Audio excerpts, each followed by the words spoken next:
بسم اللہ الرحمن الرحیم۔ السلام علیکم ناظرین، میں طارق اسماعیل ساگر آپ کی خدمت میں کچھ عام گزارشات کے ساتھ حاضر ہوں۔ ناظرین کرام، کل D G I S P R نے ایک بڑی اہم نیوز دی ہے انہوں نے، اور اس نیوز کو بی بی سی کے حوالے سے ہم آپ کی خدمت میں پیش کر رہے ہیں۔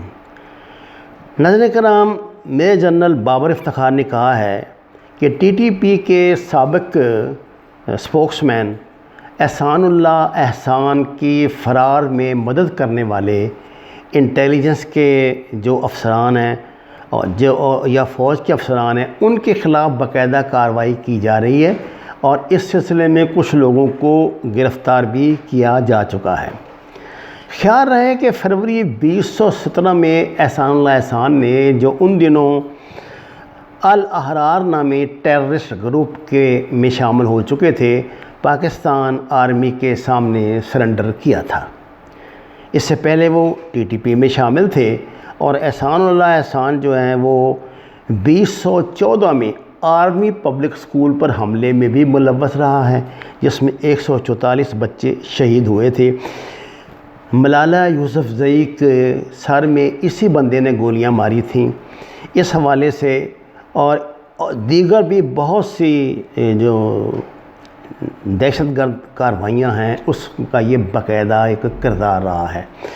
ناظرین کرام، پاکستانی انٹیلیجنس نے احسان اللہ احسان کو کیسے گرفتار کیا اور انہوں نے کن شرائط پر سرنڈر کیا تھا، اس حوالے سے بہت سی مشکوک باتیں کی جاتی ہیں، لیکن ایک بات صاف ظاہر ہے کہ اس حکومت کی طرف سے یا انٹیلیجنس کی طرف سے یہ سمجھا گیا تھا کہ یہ کوئی عام قسم کا ہی دہشت گرد ہوگا، لیکن یہ بندہ جس طرح چکمہ دے کے فرار ہوا ہے اور جس طرح پھر اس نے فرار ہونے کے بعد بیانات دیے ہیں اور دیگر اس کی کارروائیاں ہمارے سامنے آ رہی ہیں، ان سے یہ ظاہر ہوتا ہے کہ یہ بندہ پہلے بھی کسی پلان کے تحت ہی گرفتار ہوا تھا۔ احسان اللہ احسان کے متعلق یہ کہا گیا تھا کہ اس نے سرنڈر کیا ہے۔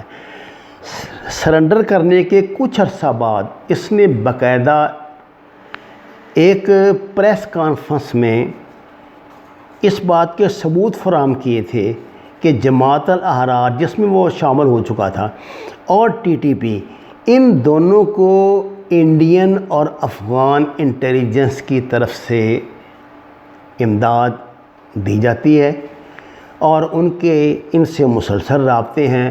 اس نے بہت تفصیل سے بتایا کہ ان کو کس طرح کی کرنسی دی جاتی ہے، اس نے کس طرح کے کرنسیوں، دنیا کے مختلف کرنسیوں کے بنڈل وہاں پہ دیکھے اور وصول کیے۔ ناظرین کرام، آخری اطلاعات کے مطابق یہ کہا گیا تھا کہ یہ فرار ہو کے ترکی پہنچ چکا ہے، جبکہ جو اس نے خود ویڈیو جاری کی اس میں اس نے بتایا کہ کس طرح وہ چکر، پوری کہانی اس نے سنائی کہ کس طرح وہ چکر دے کے انٹیلیجنس کو وہاں سے فرار ہوا اور اب اپنی بیوی اور بچوں کے ساتھ پاکستان سے نکل چکا ہے۔ بعد میں اطلاعات آئیں کہ یہ ترکی میں چھپا ہوا ہے، لیکن ان میں سے کسی اطلاع کی تصدیق نہیں ہو سکی۔ البتہ جب میڈیا کی طرف سے بار بار اس کے فرار کے حوالے سے بات کی گئی تو ان دنوں پاکستان کے وزیر داخلہ بریگیڈیئر اعجاز شاہ نے میڈیا کو آ کے کہا تھا کہ وہ فرار ہو گیا ہے۔ ناظرین کرام، احسان اللہ احسان اچانک میڈیا میں کیسے آیا، اس کی وجہ اس کی ایک ٹویٹر اکاؤنٹ سے جو اس کے نام پہ بنا ہوا ہے، ملالہ یوسفزئی کو دی گئی دھمکیاں ہیں، جس میں اس نے ملالہ یوسفزئی کو کہا ہے کہ وہ اپنے باپ کے ساتھ واپس سوات میں آ جائے اور this time there will be no mistake, اس مرتبہ ہم غلطی نہیں کریں گے تمہیں مارنے میں۔ یعنی ابھی تک یہ شخص ان کو دھمکیاں دے رہا ہے۔ ملالہ یوسفزئی نے اس ٹویٹر کو شیئر کیا تھا اپنے ٹویٹر پر، جس پر دنیا بھر میں تشویش کی لہر دوڑ گئی۔ ظاہر ہے یہ سارا ایک جعلی اقدام ہے اور یہ کسی جعلی اکاؤنٹ سے ظاہر ہے پاکستان کے دشمن ایجنسیوں کا کارنامہ ہے، اور ان دنوں میں یہ باتیں سامنے آ رہی ہیں جب پاکستان کا فیٹف کے ساتھ معاملہ الجھا ہوا ہے۔ انہی دنوں میں پاکستان میں جو مسنگ پرسنز ہیں ان کے حوالے سے باتیں کی جا رہی ہیں. انہی دنوں میں ممبئی جو حادثہ ہے اس کو یاد کیا جا رہا ہے، اور جو ہماری لفافی صحافت ہے، جو ہمارے بھڑوے صحافی ہیں، جو اپنے ملک کا کھا کے اپنے ملک پہ بھونکتے ہیں، ان کی طرف سے بطور خاص اس طرح کی حرکتیں کی جا رہی ہیں تاکہ پاکستان کا کیس فیٹ آف میں پھر کمزور ہو جائے. اس سلسلے میں انڈین انٹیلیجنس بھرپور ان کا ساتھ دے رہی ہے. آپ کو اگر آپ اس سلسلے میں مہارت رکھتے ہیں تو جائیے اس ٹویٹر پہ اور اس کو چیک کیجئے. وہ بے نام اکاؤنٹ ہے. ابھی تک احسان کی طرف سے اس ٹویٹر اکاؤنٹ کی تصدیق نہیں کی گئی، لیکن ایک عام جو انسان ہے وہ یہ تصور کر سکتا ہے کہ اس طرح کی حرکت اس نے کی ہوگی. ظاہر ہے کوئی پاگل ہی ہے جو ایک دفعہ موت کے منہ سے نکلنے کے بعد دوبارہ اس میں داخل ہونا چاہے گا، جبکہ وہ اپنے بیوی بچوں کے ساتھ فرار بھی ہے. یہ معلوم نہیں کہ یہ منصوبہ تھا، یہ سازش تھی یا کچھ اور. جلدی اس سے پردہ اٹھ جائے گا. لیکن فوج کے احتسابی نظام سے متعلق ہم یہ بات کہہ سکتے ہیں کہ جو بھی لوگ اس کے ذمہ دار ہیں، DGI/SPR نے اس بات کی تصدیق کر دی ہے کہ ذمہ دار اپنے انجام کو پہنچ گئے ہیں اور پہنچ رہے ہیں. ناظرین کرام، پاکستان کے خلاف اس وقت جب کہ پاکستان فیٹ آف میں گرے لسٹ سے نکلنے کے لیے اپنا کیس لڑ رہا ہے اور ہم نے اس سلسلے میں بہت قربانیاں بھی دی ہیں، ان حالات میں اس طرح کی خبریں سامنے آنا تشویشناک ہے. یہ بطور خاص ایک منصوبے کے تحت کیا جا رہا ہے جس میں دشمن سے زیادہ پاکستان میں موجود آستین کے سانپ سرگرم دکھائی دیتے ہیں. یہ آستین کے وہ سانپ ہیں جو پاکستان کا کھا کے پاکستان پہ بھونکتے ہیں. ان بھڑووں کے لیے یہ باتیں کوئی معنی نہیں رکھتی، کیونکہ ان کو اپنی قیمت وہ وصول کر لیتے ہیں اور انہوں نے یہی کچھ کرنا ہوتا ہے. حال ہی میں ایک معروف صحافی کے ٹویٹر پر جو اس نے اس حوالے سے کیے تھے، جو کہ اجمل قصاب کی کہانی کے حوالے سے تھے، پاکستان کے لوگوں نے اس پہ بہت لعن طعن کی ہے. لیکن میں کہتا ہوں کہ اگر ان لوگوں میں شرم اور حیا نام کی کوئی چیز ہو تو وہ اپنے ملک کے خلاف بھونکے ہی کیوں، اپنے ملک کی سالمیت پر اس طرح کی حرکتیں ہی کیوں کریں.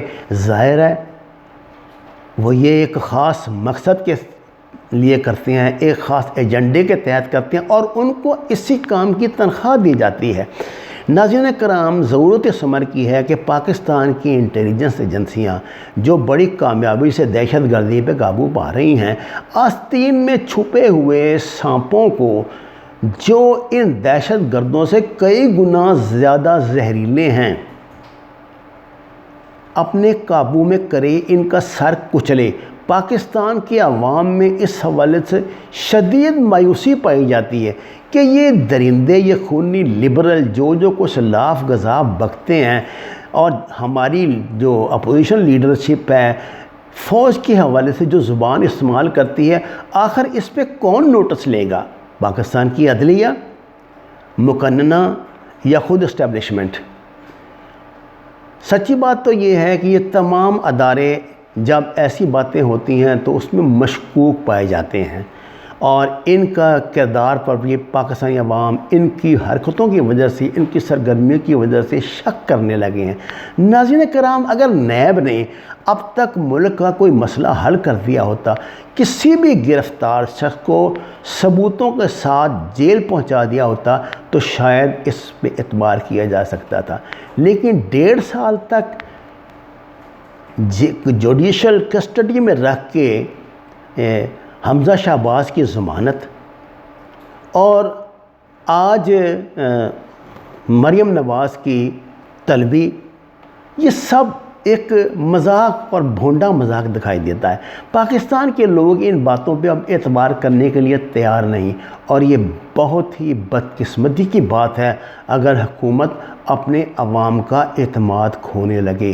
ناظرین کرام، پاکستانی عوام کا اعتماد حاصل کرنے کے لیے جو بے پناہ قربانیاں دے کر فوج کے شانہ بشانہ کھڑے ہیں، یہ ضروری ہے کہ احتسابی نظام کو سخت کیا جائے اور ان آستین کے سانپوں پہ گرفت کی جائے.